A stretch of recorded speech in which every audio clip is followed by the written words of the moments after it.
Alô, amigos, um abraço. Estamos aqui na apresentação de mais um programa Conversa com Batalha. Este nosso encontro de todos os sábados a partir das 13 horas aqui na TV Atalaia. No programa de hoje nós iremos abordar dois assuntos. Nós traremos o vereador Emerson Ferreira, que foi a surpresa da semana. Ele deixou, após muitos anos, é praticamente um dos fundadores, ele deixou o PT, o Partido dos Trabalhadores. A política brasileira vai de ponta cabeça, o próprio PT está numa situação de descrédito muito grande e teria sido este o principal motivo da saída do vereador Emerson, que agora passa a assinar pelo partido da Rede Sustentabilidade. Ele vai falar daqui a pouco aqui no nosso programa sobre este assunto. Ontem terminou, é o outro assunto, a Semana do Trânsito. Iremos conversar com Francisco Navarro, que é o diretor de trânsito da SMTT, que nos últimos 15 dias fez 2 novos lançamentos de atuação no controle do trânsito em nossa capital. A implantação dos radares eletrônicos e a implantação também do rotativo AJU. E o Navarro nos fala sobre esta questão. Programa Conversa com Batalha, começando agora para você. As pessoas descobriram lá atrás que precisavam unir forças.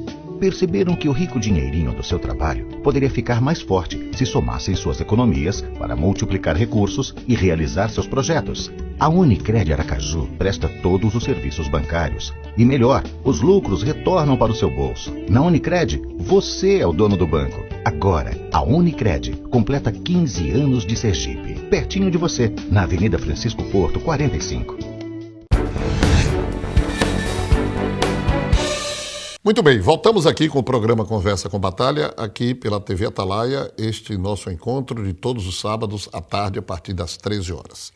Nós vamos conversar agora com Francisco Navarro, que é diretor de trânsito da SMTT. Nós tivemos essa semana, até ontem à noite, a Semana do Trânsito, onde a SMTT pontificou com várias ações, solenidades, eventos e, em especial, 2 pontos importantíssimos para a população e que, após o impacto inicial, porque toda mudança provoca insatisfação, reclamação, é aquela história, ninguém consegue fazer omelete sem quebrar ovos, até hoje eu nunca vi, né? Então, quando implantaram o rotativo AJU, há 2 semanas mais ou menos, foi um Deus nos acuda. Porque isso, porque aquilo, porque reclama e tal. Eu não sou muito de transitar pelas ruas do centro da cidade, mas o fluxo de veículos lá melhorou consideravelmente e hoje a população já reconhece. E a partir dessa segunda-feira começou a entrar em funcionamento os radares. Também, somente algumas pequenas aves agourentas que acham que criticar é muito fácil, e realmente é, aí começaram a criticar porque os radares, porque não sei o quê, porque caça-níquel, isso é para encher o bolso da prefeitura, encher o bolso da SMTT, mas graças a Deus, com menos de uma semana, a população hoje, não sou eu que estou dizendo, editorial do Sinforme elogiou a implantação dos radares, matéria de página no Jornal da Cidade elogiando, aqui as matérias da própria TV Atalaia também, porque a população sabe que só tem medo do radar quem é irresponsável, quem é imprudente. Os radares estão aí exatamente para preservar pela sua vida, meu querido amigo telespectador. Navarro, boa tarde. Boa tarde, Batalha. Impacto inicial, né? Óbvio, pela implantação do rotativo AJU, mas que era um anseio do CDL, da Associação Comercial, da Federação do Comércio e também pelos radares. Então, nesses primeiros dias, qual o balanço que a SMTT faz? Olha, a implantação, essa, como você mesmo está dizendo, é previsto que qualquer mudança gere um impacto para aquelas pessoas que estão na área de conforto, vamos dizer assim. O rotativo já era esperado a gente ter um problema assim, com os flanelinhas, né? E alguns ajustes do sistema, com qualquer sistema que a gente implanta. A gente não sabia que ia ter um problema tão sério com eles, né? Em função, até a própria empresa nos disse que aqui foi o local mais difícil está sendo de implantar em função à ostensividade que está sendo feita com relação aos flanelinhas, né? Mas a doutora Georlise, né, os Felipe já estão em contato com a associação deles, para ver uma forma de minimizar o problema, né? Porque aquela área é uma área pública, uma área para todos. Né? As pessoas não podem se apropriar de uma vaga, a vaga é de todos. Todo mundo tem o direito de utilizar a vaga de igual forma. Essa que é o propósito do rotativo. O rotativo é aquela história, você tem um volume de vagas e tem muito mais gente que precisa usá-las. Então você tem que gerenciar o uso para que todo mundo tenha esse espaço. Mas graças a Deus, assim, as pessoas que estão começando a utilizar estão vendo que é uma coisa boa.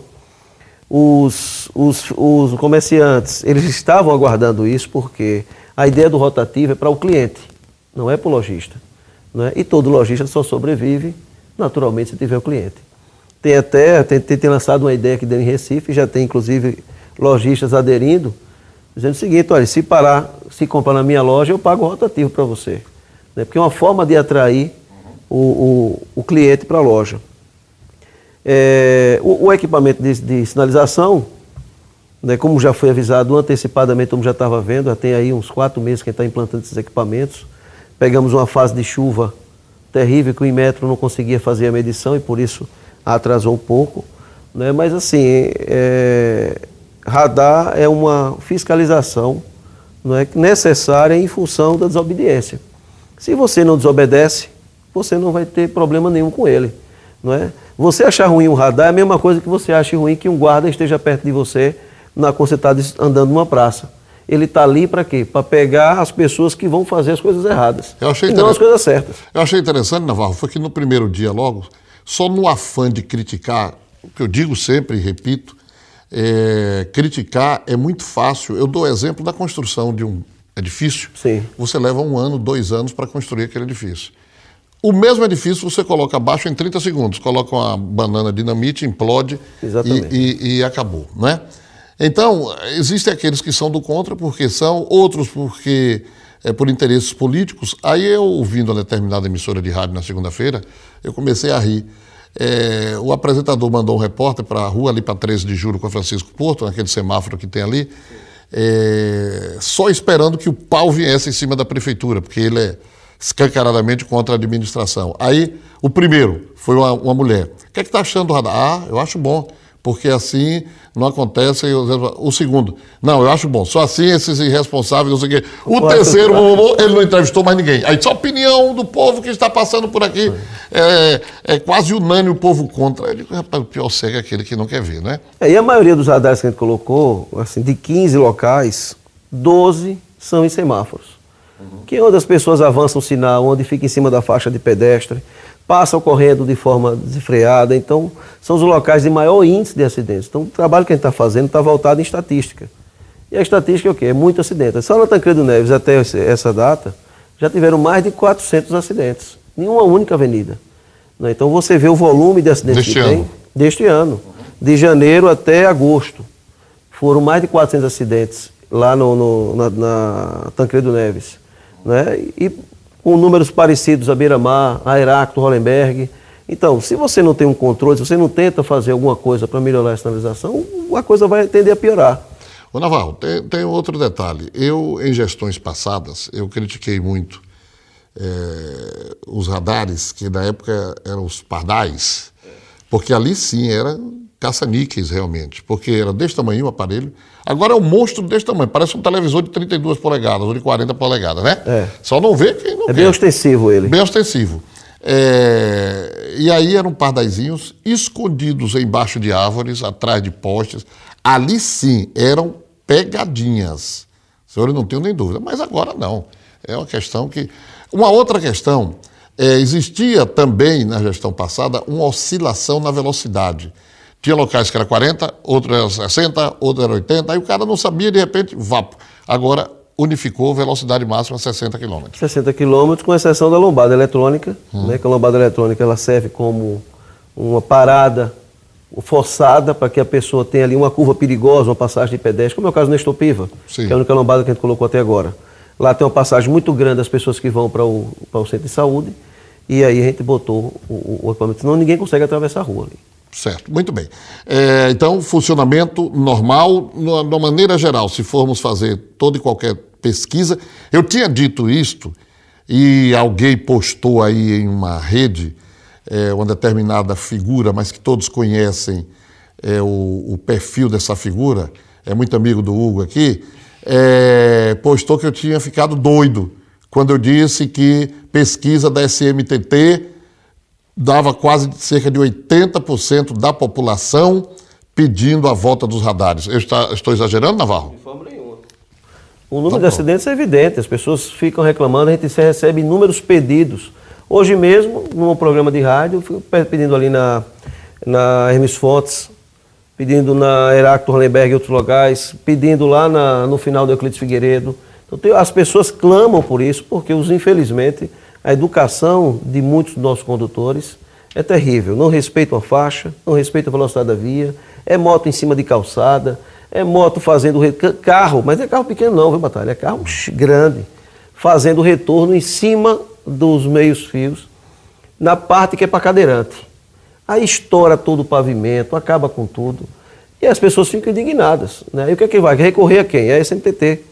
E a SMTT tem que obrigatoriamente arranjar uma solução para aquele local. E muitas vezes uma mudança que a gente faz cria um problema para a comunidade, cria um problema por causa de irresponsabilidade de condutores. Quebra-mola é mestre, né? Todo mundo acha que quebra-mola vai resolver todos os problemas de trânsito da cidade. E, na verdade, muitas vezes é pior que quando eu boto quebra-mola. Tem situações que um quebra-mola provoca rachadura nas casas circunvizinhas ao equipamento. Por quê? Tem aqueles caminhões pesados que freiam para poder segurar, o peso dele vibra o solo e essa vibração é refletida na estrutura das casas. Muitas casas são humildes, são casas simples, começam a aparecer rachaduras. Aí começa o pedido contrário, a retirar. Que um grande problema do trânsito também, pedestre não consegue andar nas calçadas, porque as calçadas oscilam de tamanho. Não, se você chegar ali na Pedro Calazans, na Coelho Campos, ali é uma coisa absurda. Tem calçada que é rampa assim, a outra é assim, a outra é assim. Os carros em cima das calçadas, as pessoas têm que sair. Quer dizer, um monte de coisa que está errada que a gente precisa consertar. E se você observar, 90% desses problemas são associados à educação do condutor. Tem alguns comerciantes aqui, se pudesse, botavam o carro dentro da loja. Né? Bota na loja dos outros. É como um abrigo de ônibus. Todo mundo quer que o ônibus pare perto, mas o abrigo tem que ficar na casa do vizinho. Muito bem. É um problema. É um problema muito sério. Mas então, essa questão dos radares, a aceitação da maciça maioria da população e o rotativo Aju, algumas reclamações inicialmente, principalmente na área do mercado. Eu até questionei, a semana passada quem estava no mesmo lugar onde você está é o Nelson Felipe. Mas o argumento do Nelson Felipe, ele me convenceu. Porque eu disse que comerciantes do mercado estavam pleiteando o mesmo tratamento que tem o shopping, por exemplo, onde o dono da loja, o funcionário da loja não paga, tem aquele... Eles, mas Batalha, se eu fizer no mercado, eu tenho que estender a todos os lojistas. Claro. Dos calçadões, das ruas e tal, etc e tal, né? Então, um argumento que me convenceu. O que vale para um, vale para outro, né? Lógico. E outra coisa, como a gente estava dizendo, até teve uma reunião com eles lá na SMTT, eu não participei, mas Georlise me falou, mas Gelson Felipe, que o argumento também é o seguinte: se você deixar aquele bolsão ali gratuito, por exemplo, as pessoas que vão fugir do estacionamento rotativo um pouco mais no centro, vai recorrer àquele estacionamento para ficar o carro passar o dia lá. Resultado, as pessoas que querem ir até o mercado não vão ter vaga para estacionar porque os outros estão estacionando lá para fugir do pagamento. O rotativo está indo de que ponta a que ponta agora? Olha, hoje ele está da Rogeru até o mercado. Certo. Né? A gente já solicitou a empresa, porque a gente está comentando essa fase de adaptação. Tivemos um problema aí com o aplicativo no Android ou no iPhone, que a Apple demorou muito tempo para publicar. E por infelicidade da empresa e nossa, o aplicativo que foi estava com alguns problemas. E aí estamos aguardando o ajuste, né? Eles vão fazer a atualização, já pediram inclusive, está esperando a Apple liberar, para que as pessoas que estavam usando o iPhone voltem a funcionar normalmente. E com isso a gente começar o trabalho. Estamos tendo uma dificuldade também de pontos de venda. Na área do mercado tem aqueles problemas dos flanelinhas que estão ameaçando, alguns flanelinhas estão ameaçando os lojistas que querem ser também pontos de venda e está dificultando que os lojistas venham aderir esse sistema e acaba que fica uma distância muito longa. A pessoa não encontra o lojista para fazer a compra. Certo. E isso também foi um dos motivos que Nelson Felipe deu a gratuidade essa semana também. Muito bem. Ô Navarro, eu quero agradecer você aqui. Semana do trânsito que foi concluída ontem foi tudo bem, dentro da normalidade. E dizer que em breve nós voltaremos aqui pela TV Atalaia a conversar com você sobre vários outros assuntos, mudanças no trânsito e tal, e tal, e tal, e tal, e tal. Eu vou conversar daqui a pouco, depois do intervalo, com o vereador Emerson Ferreira, que já está aqui. É ex-PT, saiu do PT, né? Foi mesmo? Foi, é ex-PT. Qual é a cor do rede, vereador? Verde, amarelo e azul. Verde, amarelo e azul. É a bandeira do Brasil. Porque senão ele iria lhe perguntar o seguinte: por que vocês estão pintando as faixas agora de pedestre de azul? O código permite que seja vermelho ou azul. É, né? Então, não é porque a cor do DEM, não, né? Não tem nada a ver não com a cor do DEM. Tá certo, Navarro, um abraço, viu? Parabéns pelo trabalho, transmita um abraço a todos lá da SMTT. Muito obrigado, Batalha, você também. Vamos a um rápido intervalo em nome da Unicred, que é muito mais do que um banco, é a sua cooperativa de crédito, e voltamos já já com o vereador Emerson Ferreira. As pessoas descobriram lá atrás que precisavam unir forças. Perceberam que o rico dinheirinho do seu trabalho poderia ficar mais forte se somassem suas economias para multiplicar recursos e realizar seus projetos. A Unicred Aracaju presta todos os serviços bancários. E melhor, os lucros retornam para o seu bolso. Na Unicred, você é o dono do banco. Agora, a Unicred completa 15 anos de Sergipe, pertinho de você, na Avenida Francisco Porto, 45.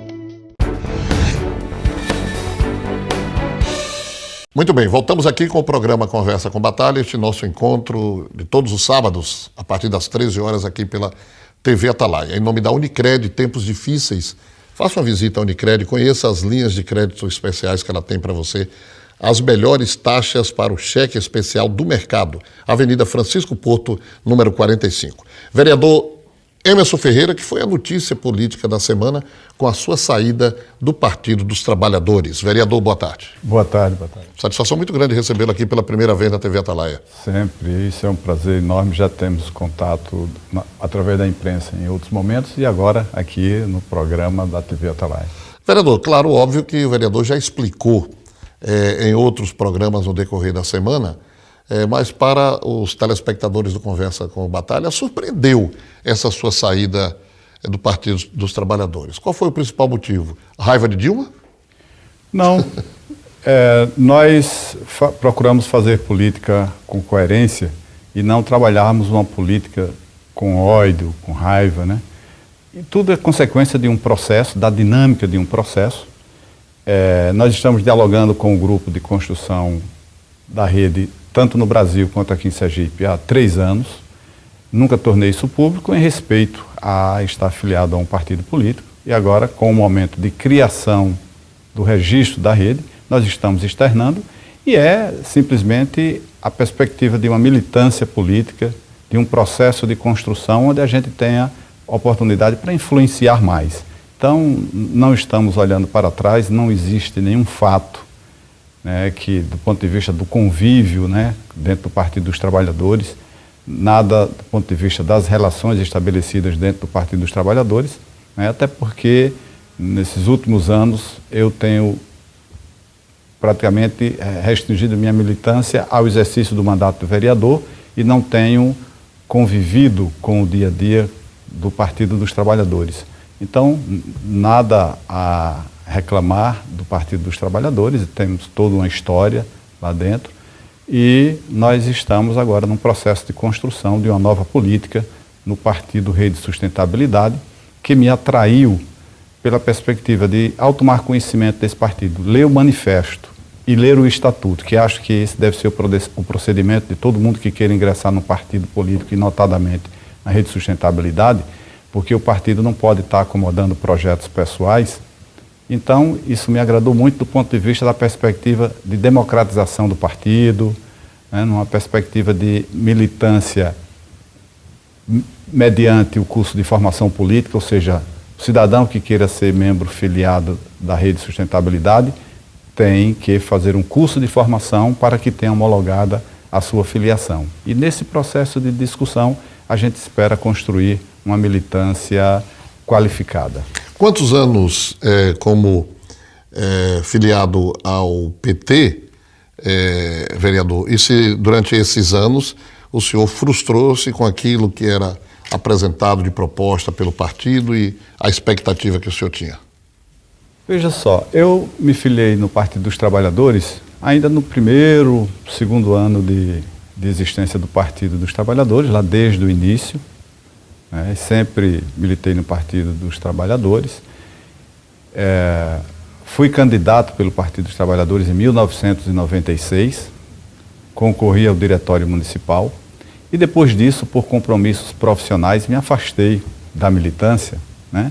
E tenho, na história recente, algumas críticas a fazer, mas nesse momento eu já fiz essas críticas em outros momentos anteriores, quando estava no Partido dos Trabalhadores, e acho que, na minha avaliação, todos nós, na nossa vida pública, temos erros e acertos, e acho que alguns erros, algumas decisões precisavam ser revistas, associada aos acertos, né, que também precisam ser revistos, no sentido de que a gente persevere nesses acertos, mas não pretendo nesse momento estar fazendo essa autocrítica, mas simplesmente olhando para frente, né, deixo os refletores apenas para me orientarem que uma estrada foi percorrida, mas quero ver para frente nesse processo de construção, né, de uma política onde a gente tenha a democratização do partido. Isso foi se perdendo em todos, né?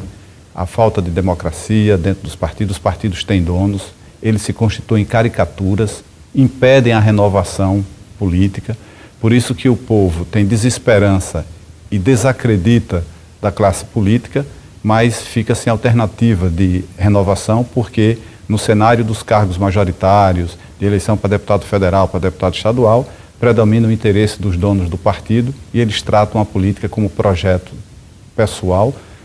Notadamente, a gente percebe na reforma política, ela não sai porque ela não contempla. Eu ouvi o ministro Toffoli falando que a tendência na circunstância que estamos é que cada deputado federal tenha um partido político para atender às conveniências deles e se perpetuarem. Então, eu defendo uma tese de que não haja profissionalismo na política, o cara ser 6 vezes deputado federal, 8 vezes vereador. Eu acho que isso não acrescenta, isso enfraquece a democracia e a gente precisa democratizar os partidos para que a gente possa fazer essa renovação na política. São 2 grandes problemas, da falta de democracia nos partidos e o poder econômico como grande definidor do processo eleitoral. Nós precisamos é que as ideias, né, o conteúdo programático e a coerência entre o que promete e o que faz seja o grande balizador para que o cidadão possa dar um voto e não essa venda de mandatos e compra de votos que nós assistimos na política brasileira.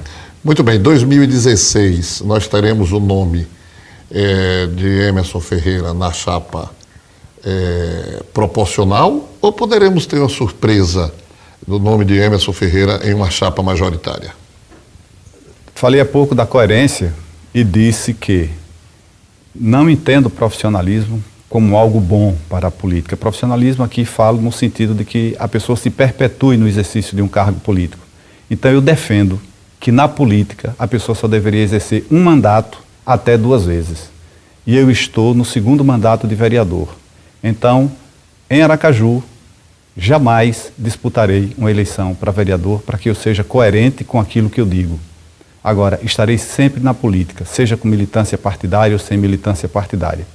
E estando na militância partidária, sempre é possível que a gente faça uma discussão e se na construção do Rede de Sustentabilidade a gente entender que construiria o partido, que fortaleceria o partido, a gente ter um projeto que aponte para Aracaju com uma candidatura própria e se entenderem que esse nome seria o nome de Emerson, não tenha dúvida, porque enfrentar desafios e superá-los, essa é a minha história de vida. Então, estaria à disposição. Agora, isso não pode ser um projeto pessoal, não pode ser prioridade.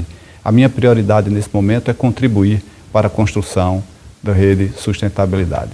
Então, poderemos ter uma surpresa aí. Se isso se constitui no pleito de 2016, poderemos ter um nome novo aí, pelo que eu estou surpresa, entendendo aí. Quem sabe, para a eleição majoritária aí, poderemos ter Emerson disputando aí com o Negão, se ele for candidato à reeleição. Os nomes que são postos aí, Valadares Filho se comenta, Edivaldo Nogueira se comenta, Ana Lúcia se comenta. Então seria uma agradabilíssima surpresa, né, Emerson? Que bom. essa sua avaliação. Mas é verdade. Estamos à disposição disso e, com certeza, para contribuirmos. E aí garanto que, caso isso aconteça, o nosso nome faz com que as pessoas que dizem não temos opção, dessa vez tenham uma opção para prefeito ou que seja um outro nome dentro da rede de sustentabilidade, mas nós vamos trabalhar para que seja algo que não represente mais do mesmo. Para bom entendedor, meia palavra basta, né?